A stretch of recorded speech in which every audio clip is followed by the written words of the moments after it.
Hi guys. सो अभी तक हमने क्या किया है, हमने लीनियर रिग्रेशन सीखा है। ओके और अभी हम लोग क्या करने वाले हैं, हम लोग सीखने वाले हैं polynomial linear regression. Okay so you already know कि अगर तुमको 2D डेटा के ऊपर as an then you have one input column one output column, इसके ऊपर अगर तुमको कभी भी लीनियर रिग्रेशन परफॉर्म करना है तो it's basically finding out this line, right, the best fit line, जिसका इक्वेशन होता है y is equal to mx plus c या b। ओके हमें ये निकालना होता है और इसमें भी हम लोग को स्पेसिफिकली m और ये c कैलकुलेट करना होता है। सो मैंने इस इक्वेशन को इस फॉर्म में लिख दिया, y is equal to b naught या beta naught plus beta one x। Okay so यहाँ पे beta one is the slope and beta naught is the intercept value. Okay अब व्हाट इफ मेरे पास 2D से ज्यादा डेटा है, let's say 3D है या 4D है या हायर डायमेंशन में है, तो वहां पर भी प्रिंसिपल एग्जैक्टली सेम है। अगर आप 2D में लाइन निकाल रहे हो तो आप 3D में प्लेन निकालोगे, 4D में हाइपर प्लेन निकालोगे। ओके और उसका equation you already know is this. So अगर एक n डायमेंशनल प्लेन के लिए आपको लीनियर रिग्रेशन करना है तो you will apply this formula, beta naught plus beta one x1, this is the first dimension, beta two x2 is the second dimension, beta three x3 is the third dimension. और ये beta not, beta one, beta three ये सारे हमारे wait के values हैं, right, ये हमारे सारे कोफिशिएंट्स हैं। ओके एंड इसी को हम बोलते हैं multiple linear regression when we have more than one input columns. Okay so ये तो हमने पहले से कर रखा है, इसके ऊपर हमने कोर्स भी कर लिए। अब let me ask you question, linear regression is all about linear data, मतलब जब आपका relationship is kind of linear. Okay now imagine कि आपके पास एक ऐसा डेटा है जो एसेंशियली खुद में ही नॉन लीनियर है। सो यहां पर अगर आप लाइंस ड्रॉ करने का ट्राई करो, कैसा भी लाइन आप ड्रॉ करने का ट्राई करो, these lines will not perform that well because actual nature ही नहीं है डेटा का कि वो लीनियर है, राइट। तो यहां पर लीनियर रिग्रेशन फेल करता है। फेल करने का मतलब है रिजल्ट्स उतने अच्छे नहीं आते, क्लोज टू रियलिटी नहीं आते, और यहीं पर आपको हेल्प करता है polynomial regression. So polynomial regression is actually a form of linear regression जहां पे आप at the end linear regression he apply कर रहे हो, सेम प्रिंसिपल से अप्लाई कर रहे हो, आप यही कोफिशिएंट्स निकाल रहे हो, बट आप क्या कर रहे हो, आप डेटा में पॉलिनोमियल टर्म्स ऐड कर दे रहे हो। Let me give you one example. Let's say आपके पास एक डेटा है x और y का, बेसिकली एक इनपुट कॉलम एक output column. So this would be the data, right. So normal linear regression में आप क्या करोगे, ये x और ये y को आप ट्रेनिंग डेटा के एज ट्रेनिंग डेटा भेज दोगे एल्गोरिथम में। बट आप यहां पे क्या करते हो, पॉलिनोमियल रिग्रेशन में आप इसका पॉलिनोमियल फीचर्स एक्सट्रैक्ट करते हो, okay, in the pre processing stage. उसका मतलब ये है कि आप x से ये कैलकुलेट करोगे, लेट्स से आपको डिग्री 2 का पॉलिनोमियल बनाना है, लेट्स से आपको डिग्री इज इक्वल टू 2 का पॉलिनोमियल बनाना है, तो आप क्या करोगे, आप इसको x0, x1 और x स्क्वायर में कन्वर्ट कर दोगे। सो आप x का हर वैल्यू लोगे, उससे तीन चीजें कैलकुलेट करोगे। x की पावर 0, लेट्स से पहला रो में ये था 35 और y में था 100, let's say, okay, this is an example. तो आप सबसे पहले कैलकुलेट करोगे ये x की पावर 0, सो ये आ जाएगा 1, फिर आप ये कैलकुलेट करोगे, ये आ जाएगा 35, फिर आप ये कैलकुलेट करोगे और ये आ जाएगा 35 का स्क्वायर, लेट्स से मेरे को पता नहीं है पर लेट्स मैंने लिख दिया 1225, ओके, और फिर मैं यहां पर y डाल दूंगा। सो ये जो शेप था अपना 1/2 का, अब ये शेप बन गया 1/4 का, ठीक है। सो आपने आपके पास अगर डिग्री इक्वल टू 2 था तो आपने ये कैलकुलेट किया फॉर एवरी रो, ओके। और अब आप क्या करते हो, ये नया जो आपका डेटा है इसको आप ट्रेनिंग के लिए भेजते हो और आप अपने मॉडल को ट्रेन करते हो। और ये जो एक्स्ट्रा पॉलिनोमियल फीचर्स है ना, ये वाले, these features actually try to extract this relationship, this non-linear relationship, okay। so इसका फॉर्मूला कैसा हो जाता है फिर, इसका फॉर्मूला हो जाएगा y is equal to, again this is for 2D, beta naught plus beta one x plus beta two x square. This will be the this is linear, simple linear regression, this is simple polynomial regression, okay।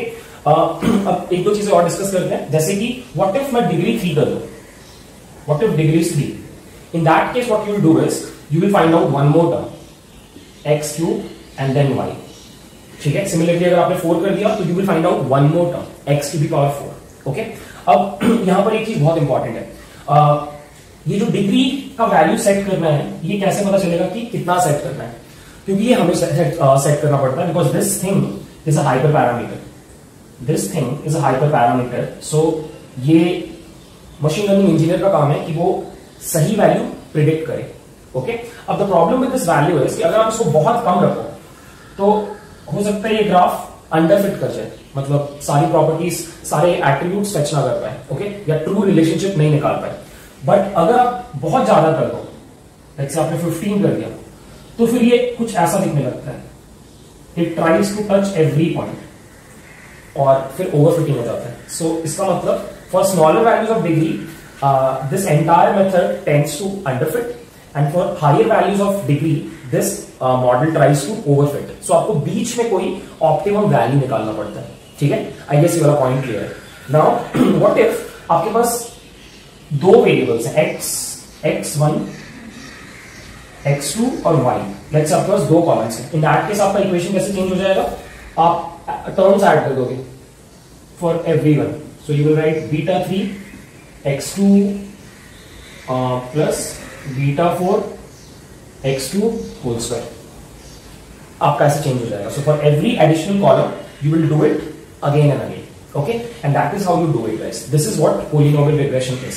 Now people sometimes ask this question in interviews कि although यहाँ पर x के साथ we have a higher degree relationship y और x का, why do we call it a linear regression? क्योंकि बोला जाता है polynomial regression is essentially linear regression.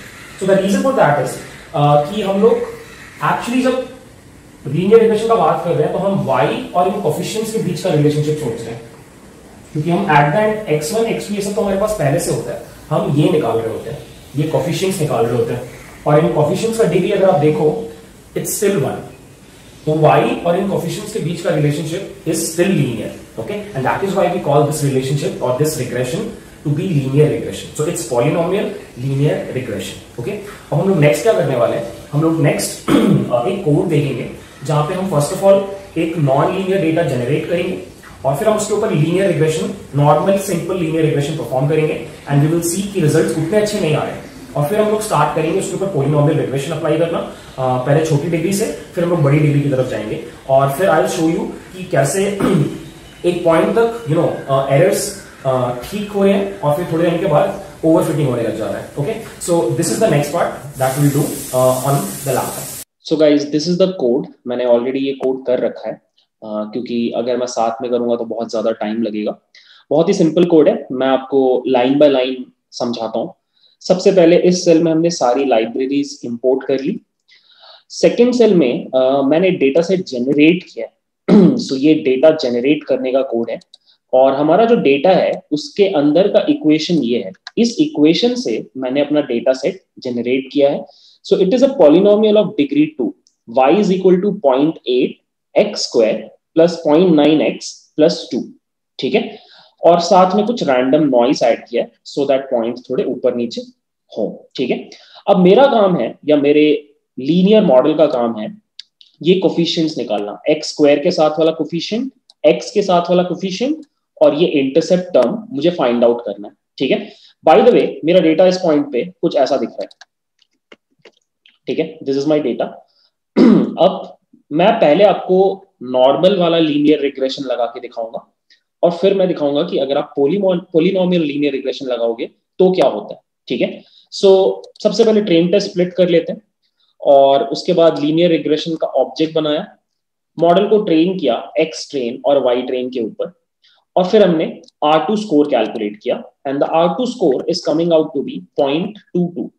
Obviously बहुत अच्छा नहीं है और उसका रीजन ये है कि अगर आप प्लॉट करके देखो रिग्रेशन लाइन को और अपने डेटा को तो यू कैन क्लियरली सी कि इस नॉन लीनियर कर्व के लिए ये लाइन बिल्कुल भी सही तरीके से काम नहीं कर पा रही, ठीक है। बिकॉज एसेंशियली आपका डेटा नॉन लीनियर है और आप उसको जस्टिफाई करने का ट्राई कर रहे हो यूजिंग अ लाइन, तो सही रिजल्ट्स नहीं आएंगे, ठीक है। अब हम क्या करेंगे, हम पॉलिनोमियल लीनियर रिग्रेशन अप्लाई करेंगे। इसका मतलब पहले हम अपने फीचर्स को ट्रांसफॉर्म करेंगे यूजिंग पॉलिनोमियल फीचर्स, ठीक है। सो ये एक क्लास है जो आपको साइकिट लर्न में मिलता है दिस प्री प्रोसेसिंग के अंदर।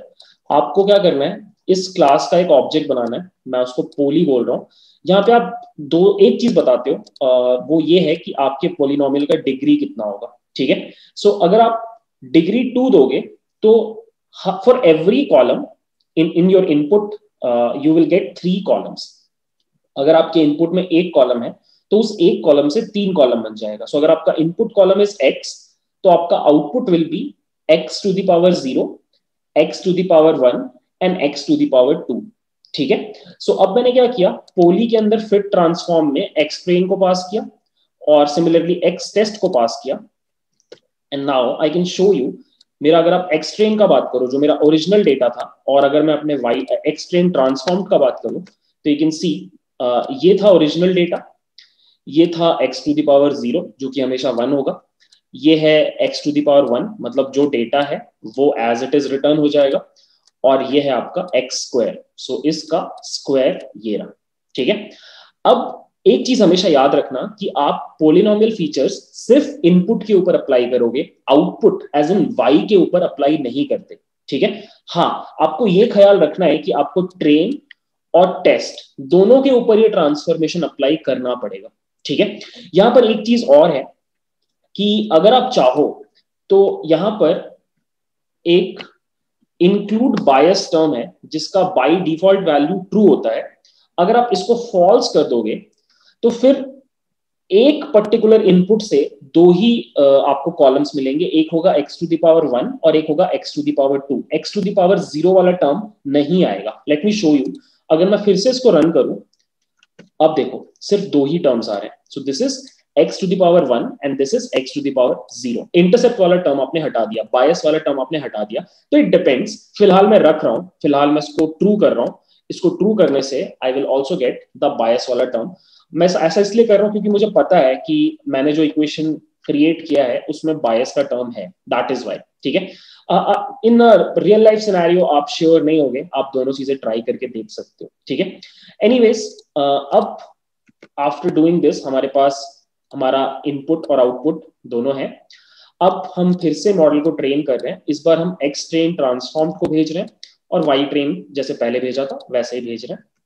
मॉडल ट्रेन हो गया, वाई प्रेड हमने कैलकुलेट किया एक्स टेस्ट ट्रांसफॉर्म के ऊपर, और अब हमारा R2 स्कोर अगर आप देखो तो it is coming out to be 0.81। So you can see बहुत सडनली से you are getting a big improvement in your model. ठीक है, अगर आप कोफिशिएंट्स का बात करो तो ये रहे आपके कोफिशिएंट्स और इंटरसेप्ट।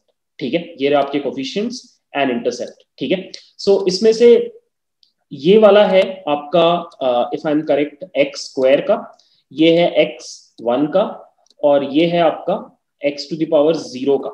ठीक है, और ये है आपका इंटरसेप्ट टर्म। सो अगर आप ऊपर जाओ तो x स्क्वायर के साथ हमारा जो टर्म था वो 0.8 था, और x के साथ जो टर्म था एज एन x की पावर 1 के साथ जो टर्म था वो 0.9 था।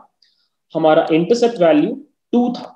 ठीक है, और वही हमें यहाँ पे दिखाई दे रहा है। अगर आप नोटिस करो तो यू कैन सी कि हमारा 0.83 आ रहा है, 0.8 के बदले 0.89 आ रहा है, 0.9 के बदले, और 1.98 आ रहा है 2 के बदले। ठीक है, तो यू कैन सी हमारा मॉडल हमारे एक्चुअल इक्वेशन के थोड़ा क्लोज पहुंच पा रहा है। परफेक्ट क्यों नहीं आ पा रहा? बिकॉज यहाँ पे एक रैंडम नॉइज है।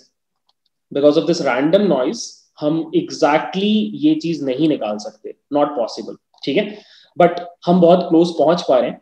अगर मैं उस चीज का आपको ग्राफ प्लॉट करके दिखाऊं तो this is the graph, and we are getting some error because of हमने ये सेल नहीं रन किया, और अब रन करने पे यू कैन सी ये जो कर्व है ना, ये बहुत क्लोज है इस डेटा के एक्चुअल इक्वेशन के।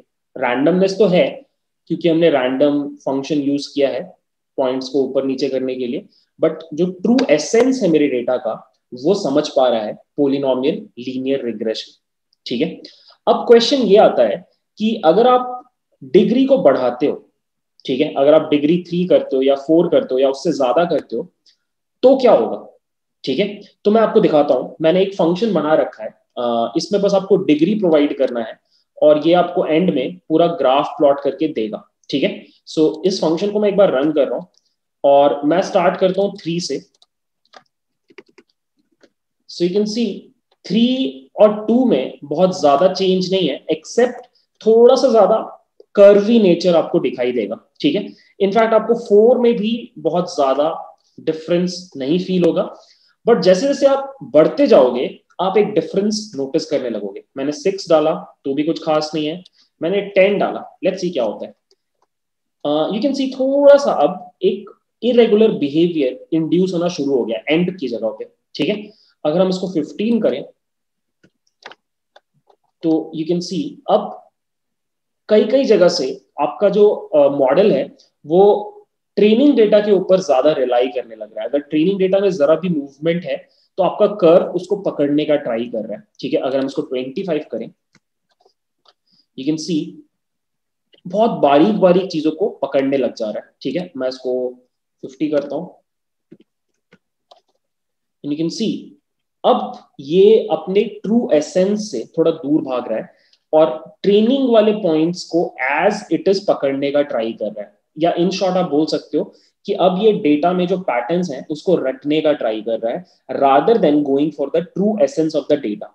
इस सिचुएशन को ओवरफिटिंग बोलते हैं, ठीक है। अगर आप इसको बहुत बढ़ा दो लाइक 350 तो आपका कर्व बहुत ज्यादा ट्राई करेगा कि आप डेटा को एकदम एज इट इज पकड़ने का ट्राई करो, जो कि बिल्कुल भी सही नहीं है। ये मॉडल आपका जनरलाइज नहीं करेगा। जनरलाइज करने का मतलब जब आप इसको नया डेटा दोगे, मतलब यहां पर अगर आप नोटिस करो जो ग्रीन पॉइंट्स हैं ये आपका टेस्ट डेटा है और आपका जो ब्लू पॉइंट्स हैं वो ट्रेनिंग डेटा है, ठीक है। तो आपका जो मॉडल है वो ट्रेनिंग वाले डेटा को बहुत वैल्यू कर रहा है और उसको मैप करने का ट्राई कर रहा है, बट उसके पीछे जाने के चक्कर में हो सकता है कि आप ग्रीन वाले पॉइंट्स पे सही तरीके से कन्वर्ज ना कर पाओ। और ग्रीन वाले पॉइंट्स बहुत मैटर करते हैं क्योंकि वही टेस्ट डेटा है, उसी से आपका R2 स्कोर या एरर निकलेगा, ठीक है। तो इन शॉर्ट इसको ओवरफिटिंग बोलते हैं। इस प्रॉब्लम के बारे में हम लोग बहुत डिटेल में और आगे की क्लासेस में डिस्कस करेंगे, बट इन शॉर्ट आपको मेक श्योर करना है कि जब भी आप पोलिनोमियल रिग्रेशन लगा रहे हो तो सही डिग्री पे आके रुक जाना है, ठीक है। कैसे करोगे ये काम, ये आपको थोड़ा बहुत ग्राफ प्लॉट करने से समझ में आएगा अगर आप 2D के केस में काम कर रहे हो। बट अगर आपके पास ज्यादा नंबर ऑफ इनपुट कॉलम्स हैं, इन दैट केस आपको cross validation error as in R2 score वगैरह निकाल के पता चलेगा। एंड एक दो ग्राफ्स और होते हैं जो इस तरह की सिचुएशन में आपको हेल्प करते हैं, वो मैं आपको आगे पढ़ाऊंगा, ठीक है। उनको लर्निंग कर्व्स बोला जाता है। वो आपको हेल्प करेंगे to identify the right number of degrees to be applied on a data set, ठीक है। इस पॉइंट पे बस आपके लिए समरी इतना है कि अगर आप बहुत कम रखते हो डिग्री तो अंडर फिटिंग होता है, मतलब आपका मॉडल ना ट्रेनिंग डेटा के ऊपर अच्छे से पैटर्न्स खोज पाता है और ना ही टेस्ट डेटा के ऊपर, ठीक है। बट अगर आप डिग्री को बहुत हाई कर दो तो फिर आपका मॉडल ट्रेनिंग डेटा को बहुत वैल्यू करने लगता है और ट्रेनिंग डेटा के छोटे छोटे पैटर्न्स को भी पकड़ने लग जाता है, ठीक है। जो कि अच्छी बात नहीं है क्योंकि टेस्ट डेटा में अगर वो पैटर्न्स नहीं हुए तो आपका रिजल्ट, आपका स्कोर खराब हो जाएगा, ठीक है। तो इस डेटा पे जो ऑप्टिमम नंबर ऑफ डिग्री है वो 2 है, क्योंकि इस डेटा का जो क्रिएशन हुआ तो उसका क्रिएशन ही हुआ है एक 2 डिग्री पॉलिनोमियल से, तो बेस्ट डिग्री 2 ही रहेगा। बट आगे जब आप रियल लाइफ सिनेरियो में काम करोगे, रियल वर्ल्ड डेटा सेट्स के ऊपर काम करोगे, तब वहां पे अंडरलाइंग इक्वेशन जो है वो आपको पता नहीं होगी, वो छुपा हुआ होगा, तो ये काम थोड़ा सा डिफिकल्ट हो जाता है, ठीक है। सो ये तो बात हो गई कि जब आपके पास सिर्फ एक इनपुट कॉलम है और एक आउटपुट कॉलम है, ठीक है। यहां पर ऐसा ही है, आपके पास सिर्फ एक इनपुट कॉलम है x और एक आउटपुट कॉलम है y। तो इन शॉर्ट ये सिंपल पोलिनोमियल लीनियर रिग्रेशन है। अब मैं आपको दिखाता हूं कि अगर आपके पास एक से ज्यादा इनपुट कॉलम्स हुए तो आप क्या कर सकते हो। सो गाइज ये रहा code multiple polynomial linear regression का। यहाँ पे मेरे पास जो डेटा है इसमें 2 इनपुट कॉलम्स हैं और एक आउटपुट कॉलम है। एज यू कैन सी मेरे पास x पहला इनपुट कॉलम है, y दूसरा इनपुट कॉलम है और ये रहा मेरा z, जिसको कैलकुलेट करने के लिए मैंने ये पोलिनोमियल इक्वेशन यूज किया है। This is a polynomial of degree 2। So यहाँ पे जो इक्वेशन मैंने यूज किया है that is x square plus y square plus 0.2 times x plus 0.2 times y plus 0.1 times x y plus the constant term 2, ठीक है। और साथ में थोड़ा सा हमने रैंडम नॉइज भी डाला है सो दैट थोड़ा सा पॉइंट्स ऊपर नीचे हो जाए। So this is the data that we have. और अगर मैं इसको प्लॉट करके दिखाऊं 3D में तो this is the plot, C this is the data, this is the data in 3D, ठीक है। सो सिंस ये स्क्वायर का टर्म है यू कैन सी ये थोड़ा सा पैराबोला टाइप का दिखाई दे रहा है इन 3D, ठीक है। आई होप आपको डेटा का सेटअप समझ में आ गया।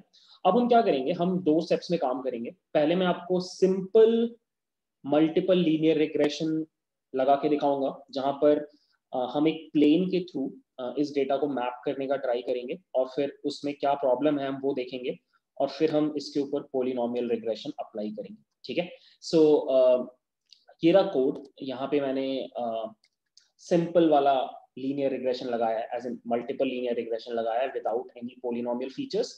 इस पॉइंट पे code is not important honestly, because ये पूरी चीज मैं आपको सिर्फ इसलिए दिखा रहा हूँ सो दैट आप 3D में विजुलाइज कर पाओ जो आपने 2D में सीखा। क्योंकि एक बार अगर आप 3D में विजुलाइज कर लेते हो तो 4D और उसके ऊपर वाले डायमेंशंस के लिए सोचना इजी हो जाता है। ठीक है, तो इस पॉइंट पे don't worry about the code, ये कोड मैं आपको दे दूंगा, आप इसके साथ बैठ करके आराम से एक्सपेरिमेंटेशन कर सकते हो। Trust me, it is not a difficult piece of code. ठीक है, नाउ मैंने जैसे ही लीनियर रिग्रेशन अप्लाई किया, you can see this is the linear regression का आउटपुट। ठीक है, सो मेरा लीनियर रिग्रेशन इस प्लेन से इस पॉइंट्स को, सेट ऑफ पॉइंट्स को जस्टिफाई करने का ट्राई कर रहा है, and clearly you can see this is not a good result, because data में एसेंशियली नॉन लीनियरिटी है, और आप एक लीनियर सरफेस से उसको जस्टिफाई नहीं कर सकते। तो यू कैन सी बहुत सारे पॉइंट्स के लिए आपका error will be too high, and this shows कि ये सही नहीं हो रहा है जो भी हो रहा है। ठीक है, सो अब हम क्या करेंगे, हम पोलिनोमियल फीचर्स अप्लाई करेंगे। सो मैंने वही किया है आगे के कोर्स में। So I will start with degree 2। Degree 2 के लिए मैं स्टार्ट करूंगा, और मैं यहाँ पे आपको दिखाता हूँ कि ये कुछ एट्रीब्यूट्स होते हैं आपके पोलिनोमियल फीचर्स वाली क्लास में। सो you can actually find out कि कितने इनपुट फीचर्स के ऊपर आप काम कर रहे हो। हमारे केस में 2, एक्स और वाई, और उनसे कितने आउटपुट फीचर्स बने। ठीक है, हमारे केस में इट वुड बी 6, और हर फीचर कैसे बना ये आपको दिखाई देगा। Let me show you. So अगर मैं रन कर रहा हूँ, यू कैन सी कि मेरा जो इनिशियल फीचर है दैट इज 2, और उससे पोलिनोमियल फीचर्स ने 6 फीचर्स एक्सट्रैक्ट किए। ठीक है, और कैसे एक्सट्रैक्ट किए, यूजिंग दिस रूल। ठीक है, I can actually show it to you. बहुत इजी है ये, कि देखो यहाँ पे जो पहला टर्म निकल के आ रहा है वो निकल के आ रहा है एक्स की पावर 0 और वाई की पावर 0 से, मतलब दोनों कांस्टेंट हो जाएंगे, और ये कांस्टेंट टर्म की बात हो रही है। ठीक है, ये टर्म है एक्स की पावर 1 और वाई की पावर 0, मतलब एक्स वाले टर्म के लिए है ये। ठीक है, इस टर्म के लिए I show you, just 1 second, ये इस वाले टर्म की बात हो रही है। ठीक है, सिमिलरली अगर मैं नीचे जाऊं तो जो हमारा नेक्स्ट है that is x to the power 0 y to the power 1, तो दिस इज वाई का term. This is x to the power 2 y to the power 0, मतलब दिस इज एक्स स्क्वायर वाला coefficient. Then we have x की power 1 y की power 1, this is x y वाला coefficient. And then we have x की power 0 y की power 2 as in Y square वाला coefficient. I hope आपके दिमाग में क्वेश्चन आ रहा हो शायद, या फिर आपको पहले से पता होगा इसका आंसर। बट मैंने जब फर्स्ट टाइम किया था मेरे दिमाग में एक स्टूपिड क्वेश्चन आया था कि दोनों का 2 वाला टर्म क्यों नहीं है, एक्स की पावर 2 और वाई की पावर 2। वो इसलिए नहीं है क्योंकि अगर आप एक्स की पावर 2 और वाई की पावर 2 लोगे तो degree of the polynomial will be 4। ठीक है, हम डिग्री 2 की बात कर रहे हैं, और डिग्री 2 हमेशा दोनों के टर्म्स को जोड़ के 2 या 2 से कम होना चाहिए। तो ये सिर्फ वही वाले केसेस है। ठीक है, इसीलिए एक्स की पावर 2 वाई की पावर 1 भी नहीं है, क्योंकि उसमें 3 हो जाता। ठीक है, तो आई होप आपको ये समझ में आ रहा है। ये हमने सबने बचपन में मैथ्स में पढ़ा था कि डिग्री ऑफ द पॉलिनोमियल कैसे कैलकुलेट होता है। सारे टर्म्स की पावर को आप जोड़ देते हो, वही आपका डिग्री होता है। जो मैक्सिमम वैल्यू होता है वही आपका डिग्री होता है। इस केस में since the degree has to be 2, the maximum that you will get after adding these 2 terms will be 2। उससे ज्यादा नहीं हो सकता, उससे कम हो सकता है। ठीक है, तो हमारे पास ये 6 टर्म्स हैं, ये 6 कोफिशिएंट्स हमें निकालने हैं। ठीक है, और मैंने ट्रांसफॉर्म कर दिया अपने इनपुट स्पेस को। और अब अगर मैं आपको दिखाऊं लीनियर रिग्रेशन अप्लाई करके, this is the output. See, this is the output. ये है डिग्री 2 टर्म के लिए। सो यू कैन सी कुछ कुछ जगहों से आप ऊपर उठ रहे हो, कुछ कुछ जगहों से नीचे उठ रहे हो। और अगर आप डिग्री बढ़ाते हो, लेट्स से आप डिग्री लेट्स से आप 6 करते हो, क्योंकि 3 में बहुत ज्यादा चेंज नहीं आएगा, मैंने चला के देख लिया। 6 करते हो तो यू कैन सी अब आपको 2 के लिए 28 आउटपुट मिल रहे हैं, ठीक है। और ये रहे वो सारे कॉम्बिनेशंस, मैक्सिमम विल बी 6, उससे ज़्यादा नहीं होगा। और अगर मैं बाकी सेल्स को रन करूं, सो you can C kind of overfitting हो रहा है, ठीक है। आप कुछ कुछ पॉइंट्स को कैप्चर करने के चक्कर में अपना जो general form of the equation है, जैसे यहाँ पे you can C in 2 points को कैप्चर करने के लिए ये पर्टिकुलर नोड ऊपर चला गया, ठीक है, ये डिसिडेंट सरफेस ऊपर चला गया। एंड यू कैन सी बहुत ट्राई कर रहा है आपके डेटा के हिसाब से आपका मॉडल एडजस्ट करने का, ठीक है। और उस चक्कर में ऑब्वियसली कोई फायदा नहीं है, this is a case of overfitting, इतना ज्यादा आपको जाना नहीं चाहिए। अगर मैं थोड़ा और बढ़ा के आपको दिखाऊं, लेट्स से मैं लिख लूं I don't know 30 degree 30, so now 496 terms will be there, बहुत ज़्यादा है I know, but एक बार देखते हैं। and you can see the decision boundary looks beautiful, मतलब this is a beautiful looking curve, ठीक है, but you can clearly see this is trying to overfit, ये जो point है ये इन तीनों को पकड़ने का ट्राई कर रहा है, और यहाँ पे अलग, यहाँ पे अलग, मतलब आप जनरल फॉर्म नहीं पकड़ पा रहे हो, आप इंस्टेड ट्राई कर रहे हो डेटा के स्पेसिफिक पैटर्न्स को पकड़ने का, which is not a good thing, because अगर आपके पास नया डेटा आएगा तो आपका रिजल्ट उतना बढ़िया नहीं आएगा, ठीक है। तो आई होप आपको समझ में आया 3D में भी ये पूरी चीज़ कैसे काम कर रही है। मैंने आपको 2D भी दिखाया, मैंने आपको 3D भी दिखाया, and that's it, that is how polynomial linear regression works. एक दो और पॉइंट्स हमें डिस्कस करने हैं, वो हम डिस्कस करते हैं।